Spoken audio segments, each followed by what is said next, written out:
Hey there, welcome back friends. Today we will talk about session. Now friends, when it comes to web application, session is a very important thing. Now in here we are not talking about browsing session, we are talking about session for user identification, session IDs. Now let me show you one slide. In here this is a sample home page for my Facebook page. Now if we check the URL, it's facebook.com. Now definitely for you the facebook.com would be totally different. Now how Facebook identifies that only you have logged in, or in this case I am logged in user? Definitely the answer is a session ID. Now this session ID is very important, and now let us quickly check how session ID works and how the browser identifies the user. Alright, so first of all there are two parties. First party is the server and then we have the web browser. Now for example, the user logs in into the web application. Once the user enters the username and password, in the background a session has been created. Now this session is created inside a session pool. Now there is a unique ID created for individual user, and this particular ID is kept inside a cookie which is created in the browser itself. Now friends, in the server we have the session pool where we have the session information for every user which is logged in, whereas we also have the session ID which is stored in the web browser itself inside a cookie.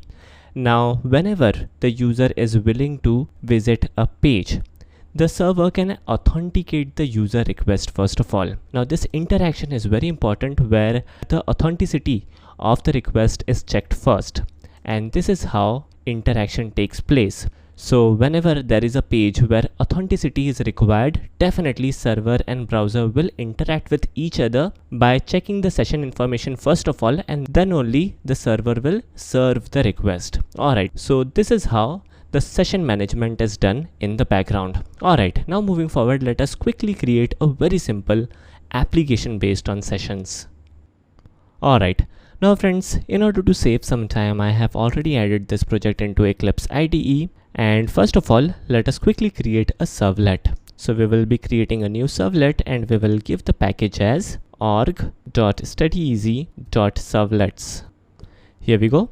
And the class name could be like site controller. Here we go, and we will click on finish. So now we have this servlet. Alright, so this looks good to me, and the URL pattern is /site controller. Cool enough. Alright, now moving forward, we would be adding a JSP file. So we will highlight this web content folder and add in a JSP file.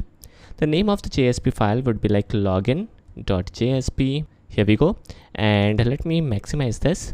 We will give the title as login, and we would be adding a form in here. Now this form would be very simple based on username and password only. So let us add in the labels for username, and in here we will make use of input tag. Type would be text, name would be username, and we will give the default value as enter username. Alright, so this looks good to me, and now let me quickly copy this line of code, and in here we will add in a yet another label, and it would be for password, and we will paste this in here. Now the type would be password in here. Alright, name would be again password, and in here value would be nothing. Alright, so this looks good to me, pretty cool. And let us also add in a BR tag real quick. Now finally let us add in a submit button. So in here it would be like input type equal to submit, and value would be submit again. Now friends, we will submit this form to this site controller. So let me copy in this particular part from here, and in here let us add in the action real quick. Action would be first of all the context path. So in here definitely we will make use of expression element. It would be like request dot get context path. Here we go, and once we get the context path, then we will add in slash and the name of the controller. So this is cool. And finally let us also define the method. Method would be post for this one. Alright, so everything seems to be good enough. All right, let me quickly execute this login page. Now here is the output. Now definitely the output isn't looking that great. So let us do one small little thing. Let us remove the default value from the username as well. So that would be good. Let me refresh this page. Here we go. Now the username could be anything, for example Chand S, and password could be like 123456, and we will click on submit. And the URL is perfectly loaded and our request has been submitted to the controller itself. All right, now moving forward, it's the time to code this controller. Let us get rid of anything which is there inside this do post method. All right, now let me format things a little. And now first of all, we would be reading the username and password real quick. So we would be taking two string variable, username and password, and we will initialize these variable by reading the parameter. And the way is very simple, as we know. We will request parameter, right? And the name of the parameters are what? Username. And let us do the same for password as well. Let me copy this line of code and paste this in here. And name of the variable would be like password, and parameter would be password. All right, now we would be adding a if condition. So it would be like if username dot equals steady easy and password dot equals, for example, love. All right, so now in here we assume that the username is steady easy and password is love. All right, now moving forward, first of all we will invalidate any session, and then we will proceed further and set a new session. So in here, first of all, we will request for a session. So the way is very simple, get session, and we will invalidate if any. Let us also add in a comment. Here we go. Now by taking help of this invalidate method, definitely we have destroyed any session which is there. All right, now moving forward, we would be creating a new session, and the way is very simple. We will type in http session. We will create a new session. Name could be like new session, and we will create a new session. And the way is very simple. In here we will type in request dot get session, and we will pass on the flag as true. All right, now let us also add in yet another thing, which is max inactive duration. So it would be like new session dot set max inactive interval, and the interval would be like 300 seconds.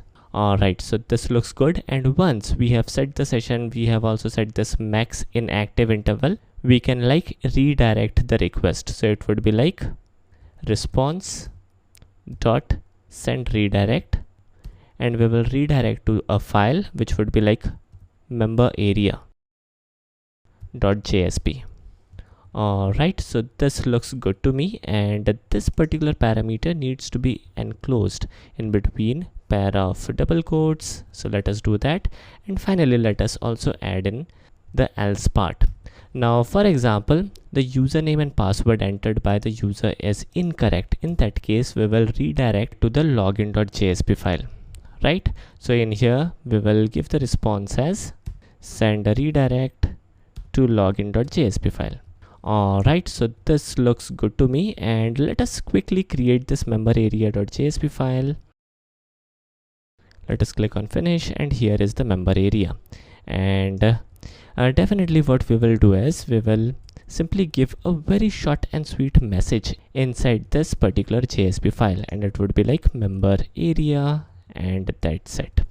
All right, now finally let us navigate to login.jsp file, and we will run this on the web server. All right, so here is our login page. So our username would be steady easy and password would be love. Let us click on submit, and here we are on the member area. Perfect. For example, we again navigate to our login.jsp file, and this time we enter the username as username only and password as 123456 and try to click on submit. Then the login page would be reloaded and nothing will happen. Alright, so this is perfect, and definitely the current application is not fail safe and there are issues, but this is the overall mechanism how we can set session, how we can redirect, and how things can be done.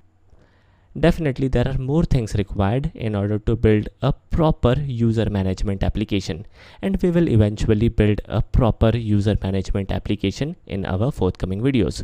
Hope you guys enjoyed this video, and this is Chan Sheikh signing off. Take care and have a nice day.